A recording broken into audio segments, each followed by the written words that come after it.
Good morning, Edgewood. Would you please stand for the pledge? I pledge of allegiance to the flag of the United States of America and to the republic for which it stands, one nation, under God, indivisible, with liberty and justice for all. Thank you. You now may be seated. Good morning, Edgewood. This is EMTV. I'm Mason Thorr. Today is October 17th, 2025. And I'm Chase Cardona. It's also National Pasta Day, so have some pasta for dinner to celebrate. Today for lunch, no pasta, but we have stuffed crust pizza, broccoli bites, cherry tomatoes and dip, cucumbers, assorted fruit juices, and lastly, applesauce. Don't forget, next Thursday, October 23rd, is the last day of the grading quarter. Be sure to complete any of your missing assignments by that time. Next Wednesday, October 22nd, the EHS School Counseling Department is holding a college application work center. To get more information, check your email sent out by Ms. Dizzy. Speaking of guidance news, November 1st is the deadline to apply for any CCP classes for spring 2026. If you are interested in taking a college class this spring, you must submit your application no later than the date. The Kingsville Library is hosting a lot of programs like Teen Video Game Club on Thursdays after school from October 15th to November 19th. The library is also preparing to hold a paint and sip fundraiser on November 15th from 1 to 4 p.m. at CIMAC Welcome Center. It's $35 per person to attend, and registration with prepayment is required. Bring your favorite drink to sip while you paint. Lastly, the Kingsville Public Library is now holding its 12 Weeks of Craftsmas, a craft class focusing on DIY projects to create unique holiday gifts or home decor. Classes take place on Wednesdays at 2 p.m. or 6 p.m. All supplies provided. On October 29th, the crafts will be recycling picture frames and cookie cutters into wall hangings. Did you know On the Edge is Edgewood's newsletter that talks about sports, school events, and more? To read September's recently published edition, go to EHS Google Classroom and check out some of the amazing work by your fellow students. It's time to sign up for this year's Quiz Bowl team. If you are into shows like Jeopardy, Who Wants to Be a Millionaire, or Are You Smarter Than a Fifth Grader, Quiz Bowl is a good fit for you. Practices start after school in November. See or email Ms. Fisher to sign up. Seniors had a meeting this week with Jostens about ordering their cap and gown for graduation. The deadline to place orders is on Monday, October 27th. You can place your order on their website, www.jostens.com, for more information. Get the announcement in the EHS Student Google Classroom. Now, how about sports? We got very interesting playoff sectional information for you this week. Julie and Heaven, take the stage. Thank you. Let's start off with our boys and girls soccer team, whose senior nights were last Thursday. Boys took the win against PV 4-0. Scoring goals for the Warriors were Cole Billington with 2, Eddie Freilich, and Jarrett Heron. On Wednesday, Warrior boys fell to Triway 4-1 with Garrett Tracy scoring the goal. On to girls soccer. Last Thursday, they tied against PV with Natalie Stump and Macy Falkerson both scoring. On Tuesday, the girls soccer team took the win against Villa Angeles St. Joseph. They scored 3-2, scoring goals were by Serenity Sears, assisted by Diane Ilani, Delilah DeGeorge, and Chloe Hall scored the final goal into overtime to win the game. Congratulations to our Edgewood Lady Warrior soccer team. First time in history sectional champs. T-shirts are for sale now. Check your email from Mr. Cray. Last Saturday, both girls and boys cross-country team ran at Geneva. The girls team placed 8th place and the boys team placed 2nd. Tomorrow, both teams will run at Madison High School for district competition. Best of luck to our cross-country runners. Yesterday, volleyball competed against Glenville at home for the sectional championship.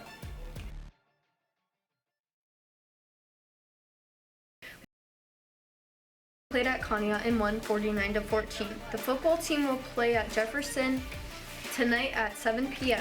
We wish the football team the best of luck tonight. This week, the Captain Council Warriors of the Week are Sharon Jang and Garrett Tracy. Congrats on a great week, Warriors. Here's a band video from sophomore Brennan Bush. This is the 50th annual Edgewood Warrior Band Night at the Corley Stadium. You see my hand, Brennan? Okay.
This past weekend, EHS students learned what this year's musical will be.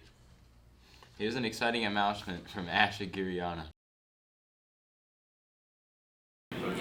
Hi, I'm Mary Ann Klein, and I will be directing the spring musical production here at Edgewood again this year. And this year we will be doing a production of Frozen. We will be the first school in the region to do this show. Actually one of the first theaters to do this show because the rights just became available on August 1st. So we're very excited to undertake this production. The show dates will be March 6th, 7th, and 8th, and we will do 4 shows that weekend. We need lots of students to audition. We'll need a large cast to do this musical. We also will need plenty of people on stage crew and in our pit band, as well as students who are interested in art. We have Ms. Matson, who's going to be leading up the art direction of the show, and Mrs. Nelling will be conducting the pit this year. Debbie Fleming will be our music director, and Kim Godfrey Warren will be our choreographer. So those are familiar names to many of you. If you'd like to be involved in the show, there will be information packets left on the counter in the school office, as well as sign-up sheets. The sign-up sheets are for auditions if you want to perform in the show. And this year, I'm also going to have you sign up if you want to be on stage crew or be considered as stage manager. For stage crew or stage manager, you will have a very short, maybe 10-minute interview that you will come to on November 11th. And the sign-up sheet for that will also be in the office, as well as my phone number and email if you have any questions about the entire process. So we need lots of actors and stage crew and musicians and artists to get involved with Frozen. Awesome, how exciting. But that's not all. Sophia Tobie has just the thing, interviewing both of this year's king and queen. Take it away.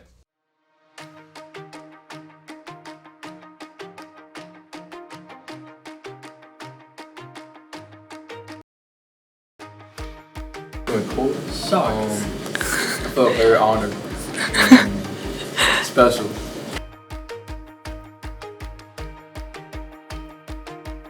So it was unbelievable. Like it was very Very surreal. cinematic. Yeah, very cinematic. It was crazy. I just couldn't expect it. I was just so grateful. It's very grateful.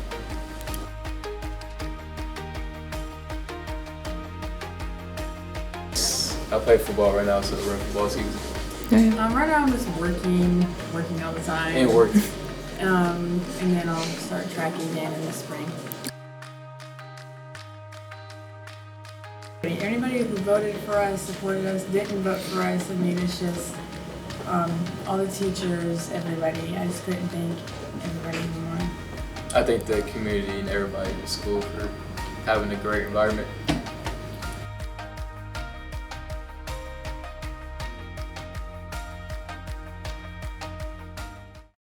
Hey Chase, do you know the movie KPop Demon Hunters? Yeah, I do. Well, what do you think of it?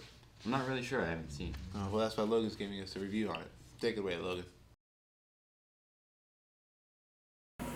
KPop Demon Hunters is one of the most popular movies on Netflix, taking the #1 spot in streaming this summer. So, let's see what all the fuss is about, and let's dive into a movie review. So, the plot begins with 3 girls, Rumi, Zoe, and Mira, who are members of a K-pop band called Huntrix, who fight demons that try to take souls to give them to Guima. But the demons always fail to take these souls, until 5 demons form a boy band called the Saja Boys. They steal the fans from Huntrix and damage a magical barrier called the Han Moon that is made to keep the demons out. Pretty early on, we find out about Rumi's heritage and how she is a half demon, and she tries to hide it from Zoe and Mira. At the end, Zoe and Mira find out about Rumi's movie. One of the best aspects of this movie is its animation. The fight scenes are full of action, and while also keeping it funny. In the not so serious spots, also the animation for the song segments are fantastic. They are really well made, in my opinion. One of the main selling points of this movie is its soundtrack. The songs are great and catchy. It's clear that they took their time. But these songs were such a main aspect of the movie that they made a second version of it that is a sing-along, which made an estimate of 18 million to 20 million compared to the original movie's release, which made 19.2 million. Should you watch K-pop Demon Hunters? If you like Korean culture and animated musicals, then watch it. I send you guys back to the desk. That was a very interesting review. Thanks, Logan. This week in the classroom, Miss Ordella's class is debating, is hot dog a sandwich? We're in the halls of EHS to find out your opinion with this week's Edgewood Speaks. So, question is a hot dog a sandwich? No. It's a hot dog a sandwich? There's just no way. No. Give me a foot-long hot dog. A foot long. No ketchup, no mustard. I said, is a hot dog a sandwich? No, that's not the question.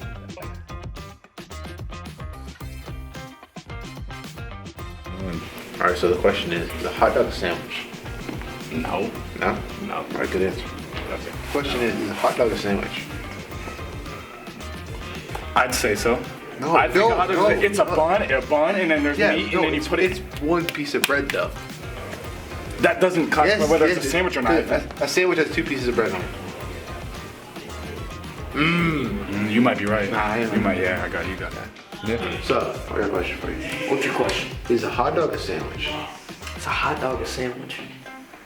I'd say a hot dog is a sandwich. Okay. Hear me out. Alright, let me hear it. So you know how a sandwich is like 2 separate pieces of bread with meat in the middle? Yeah, but a hot dog is 1 piece of bread, but it's... Is a hot dog a sandwich? Yes. Why? Because it's folded together. That's a sub. What's a sub? A sub is 1 piece of bread folded. But since it's folded, it can split in half and become 2. Ooh, that's good. Is a hot dog a sandwich? No, a hot dog is its own beautiful thing. I actually used to have a business selling hot dogs out of my dorm in college, me and my best friend. It was a profitable business, but there was actually a cultural pushback on my football team about people not thinking that it was okay to eat hot dogs. So me and my friend started a safe place where it was a business that sold hot dogs at a fair price, so we barely made a profit. And it was really just a place where people hung out, and we sold a ridiculous amount of chili cheese dogs and regular hot dogs. We also supplied multiple different kinds of hot dogs for people that wouldn't eat pork. It was a really safe environment. It was a great place. So when it comes to hot dogs, I think that they are one of the greatest foods, and I will not live accepting the argument that they're a sandwich. This is hard to... Is a hot dog a sandwich?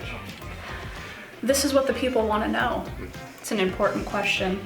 Can you tell me what the consensus has been so far? A lot of people are saying sandwich, but I say it's a sub because like a sub is 1 piece of bread that folds. That's what a hot dog does. But a sandwich is a piece of bread on top, whatever you want in the middle, another piece of bread on top. Is a sub not a sandwich? It's the sub level to a sandwich. Well, let's ask this. What's a hamburger? Ooh.